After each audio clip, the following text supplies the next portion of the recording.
dans votre vie? Comment... Bien, alors, non, en fait, cette spiritualité, je dis clairement, ça a été essentiellement de mener une vie commune de prêtre, et puis avec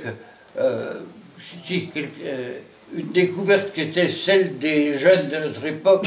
On a découvert que l'Église, c'était pas une société, c'était le corps mystique de Jésus. Alors, penser et avoir toute notre prière, les papes de l'époque ont insisté là-dessus, là, dans les années 1920, 30, jusqu'au Concile. Quand on voulait parler de l'Église, on disait toujours, l'Église c'est le corps mystique de Jésus. Et comme c'était tout à fait, et la pensée de Saint Paul, et la pensée de Saint Jean-Eudes, très fortement, ça m'avait pas mal marqué.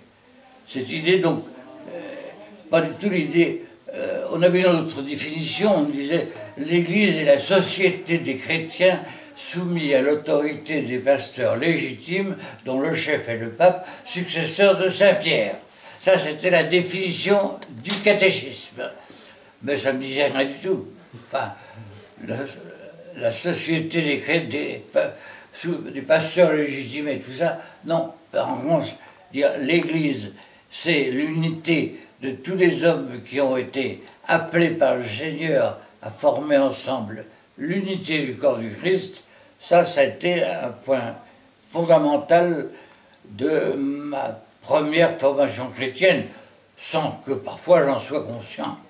Pas toujours conscient, parce que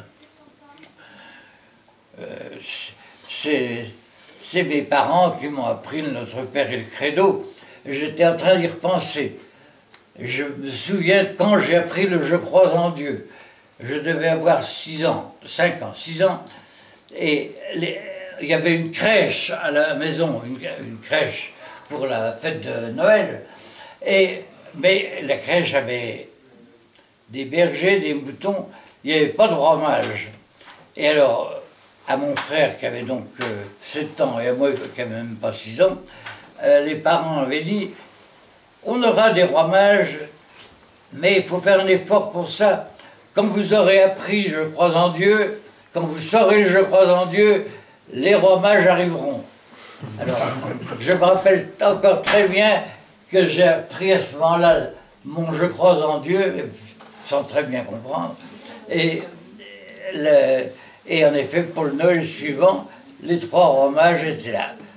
Alors, c'était magnifique. Alors, tu vois que ma spiritualité s'est bâtie par petits morceaux. Mais ce qui m'a frappé, certainement ce qui est frappant pour moi, c'est cette conviction d'appartenir, d'être un membre de Jésus-Christ, de vivre de sa vie et de voir l'union entre nous, pas seulement l'union entre un pape, un évêque et un petit chrétien, mais l'union de membres du Christ, tous ensemble. Alors ça m'a marqué beaucoup. Et ça, Saint Jean-Eudes en était pétri, c'était ça. Pour le reste, eh bien, prier avec Saint Jean-Eudes, quelquefois, j'aime pas tellement son style, il a un style de son temps. Par exemple, hier nous fêtions Saint François de Sales. Saint François, j'admire et j'aime beaucoup le style de Saint François de Sales, qui est plus léger, plus élégant. Saint Jean-Eudes, c'est un peu lourd quelquefois. Et s'il y en a d'entre vous qui ont lu des grands morceaux de Saint Jean-Eudes, bravo, vous avez eu du courage, parce que c'est pas toujours si appétissant, si passionnant. Mais il me semble qu'il y a pas mal de choses, et qu'encore une fois on y retrouve, pour moi, je me répète sans cesse, mais c'est Saint Jean et Saint Paul vécus et revécus et adaptés. Quand le royaume de Jésus, c'est exactement ça, presque à chaque page. Et puis alors, finalement, la vie de Jean-Eudes était une vie d'église. c'est pas une vie de boutique, ça s'occupait un petit coin.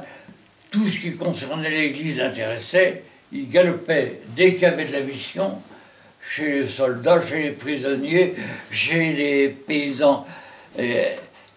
À cheval, à cheval, à cheval. Il en a fait du cheval sur les routes de la France d'alors, qui ne devait pas être très confortable. Et c'est le type même du missionnaire. Et ça marquait beaucoup, même si ça... Encore une fois, même si quelquefois les prières de Saint Jean-Eudes sont pas mal, sa doctrine dans les grands volumes, pas toujours amusante, pas toujours facile. Il faut chercher. C'est pour ça que le travail de gens qui, comme le père Barbet, comme le père Milsan, avaient travaillé à mettre en valeur les meilleurs morceaux de Saint Jean-Eudes, c'est très précieux. Parce que quand je suis arrivé au noviciat et que j'ai trouvé sur l'étagère de ma chambre les 12 volumes, les 12 livres de Saint Jean-Eudes, je me suis dit que c'était pas très gai comme lecture pour le noviciat. Enfin, justement, on est passé à travers d'ailleurs. J'en ai pas lu beaucoup à ce moment-là. Hier, je dois dire, tel livre de Saint Jean-Eudes que j'ai à peine lu, le plus gros peut-être, sur l'enfance de la mère admirable. Un livre sur la Vierge Marie. Mais quel long! Quel long! Quel long! Quel long! J'ai pas lu. J'ai lu des morceaux, beaucoup de morceaux, mais d'un bout à l'autre, non.